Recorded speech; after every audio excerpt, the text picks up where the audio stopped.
Bienvenue sur la chaîne Esoterica, une chaîne dédiée aux rêves principalement. Je suis oniromancienne et médium et aujourd'hui j'ai envie de vous parler des rêves d'entités, de fantômes, d'esprits, de démons, tous ces genres de rêves-là, comment interpréter ce type de rêve. Des rêves qui font peur, des rêves qui sont vraiment chargés en émotions la plupart du temps.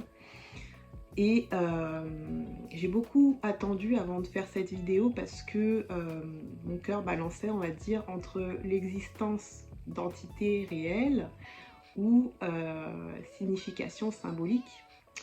Et je pense qu'en fait, la majorité du temps, quand on rêve d'esprits, de démons, de sorcières et compagnie, la majorité du temps, c'est des choses qui se passent en soi, en fait. C'est ces démons intérieurs ou des capacités qu'on a et qui nous font peur. Par exemple, la sorcière, pour moi, ça parle de capacité de magie, de créer des choses. Et quand elle est sous forme de sorcière dans un rêve, c'est que quelque part, ça nous fait un petit peu peur, ce côté-là chez nous.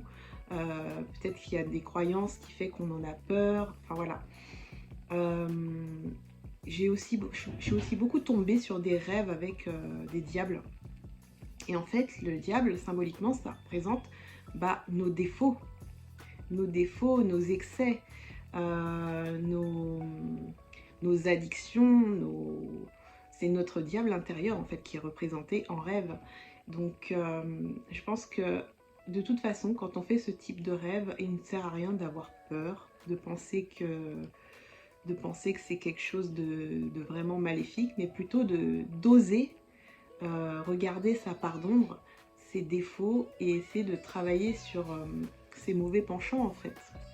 Mais c'est pas forcément ses mauvais penchants, parce que par exemple, rêver d'un monstre sous un lit, dans sa chambre par exemple, en fait, ce monstre-là, ça va représenter peut-être un traumatisme, quelque chose qui nous a angoissés, et en fait, ça va être lié par exemple à l'intimité, parce que sous le lit, par exemple, le lit est lié à l'intimité, la chambre est vraiment aussi un lieu intime, et donc avoir des monstres dans sa chambre ou sous son lit, ça veut dire qu'il y a peut-être des problématiques, des traumatismes liés à l'intimité.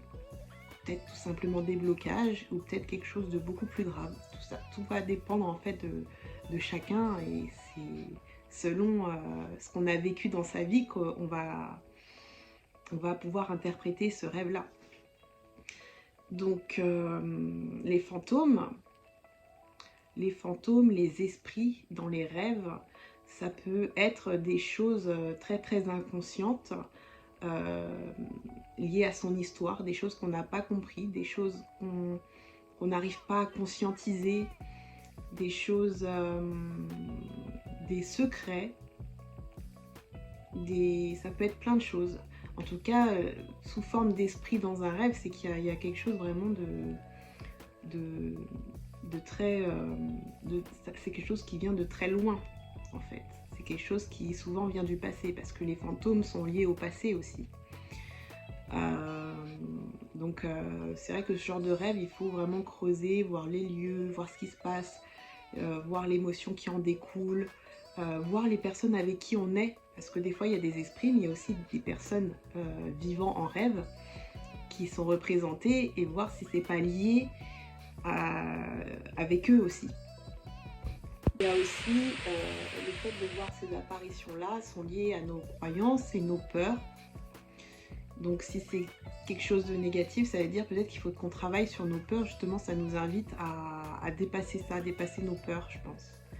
Justement. Donc si par exemple on a peur d'une entité en particulier et qu'on rêve de ça, ça veut dire qu'on est invité quand même à dépasser ces choses-là, je pense. Enfin moi, c'est vraiment ce que je pense, que j'ai conclu. Parce que par expérience, je vois bien que nos peurs sont vachement représentées en rêve exprès pour... c'est comme par exemple quand on a vécu quelque chose de moche, et qu'on ait toujours tendance à se dire, c'est le cerveau qui fait ça aussi je pense, mais on se refait la scène de ce qui nous est arrivé de traumatique et on se dit et si j'avais fait comme ci, et si j'avais fait comme ça, et si j'avais dit ci, et si voilà. En fait on essaye de refaire un peu la scène dans notre tête pour comme pour trouver une solution pour ne plus que ça arrive. Bah, les rêves, je pense que les cauchemars, en tout cas, je pense que c'est un peu ça. C'est-à-dire que on se met en situation de danger, finalement, ça nous met en situation de danger pour qu'on transcende cette peur et qu'on passe au-dessus de ça, en fait. Et vous avez entendu, c'est mon chat qui a fait tomber un verre, parce que vous savez, les chats, ils aiment bien jouer avec les verres qui traînent. Mais heureusement que j'ai des verres solides, le verre n'a pas cassé. Alors j'espère que déjà ça vous a pas mal éclairé ce que je vous ai dit. N'hésitez pas à mettre en commentaire vos cauchemars, encore plus si ça concerne le sujet de la vidéo, c'est-à-dire un cauchemar lié aux entités, aux démons, aux monstres, aux loups-garous, ou même, tiens, je me rappelle qu'il y avait une jeune fille, il y a un moment déjà, qui avait rêvé de Slenderman. Donc des monstres qui sont tirés aussi, des entités des fois qui sont tirées de films, de légendes urbaines. Et c'est intéressant parce que aussi ces entités dans les rêves ont une histoire. C'est-à-dire que quand vous regardez un petit peu l'histoire de l'entité, d'où elle est née, d'où ça sort, c'est lié à quoi, on peut avoir des informations sur les choses à travailler sur soi en fait. Donc tout ça, c'est très intéressant et n'ayez pas peur de vos rêves, même liés avec des entités. N'hésitez pas à raconter ça en commentaire. Et si vous voulez une interprétation approfondie avec mon œil d'experte, n'hésitez pas aussi à me contacter sur mon compte Instagram. Voilà, j'y propose des séances d'une demi-heure à 1 heure où j'interprète un ou plusieurs rêves d'ailleurs.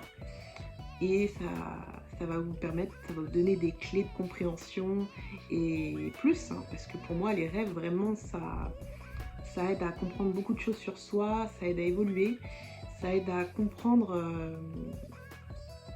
encore mieux qui on est vraiment au fond de soi. Ça permet tellement de choses, ça permet aussi de voir un petit peu ses capacités, parce que bien souvent nos capacités, ce que veut notre âme, tout ça ressort dans les rêves et bien plus, mais voilà, la vidéo là va être trop longue, donc du coup je vais arrêter là. Je vous fais des gros bisous et on se retrouve pour une prochaine vidéo. Pour moi la prochaine vidéo ça va être sur les rêves d'enfance, voilà, les rêves d'enfance qui restent dans notre tête des années jusqu'à l'âge adulte, dont on n'a pas encore tiré la signification. J'aimerais parler de ce sujet là aussi, donc voilà, gros bisous.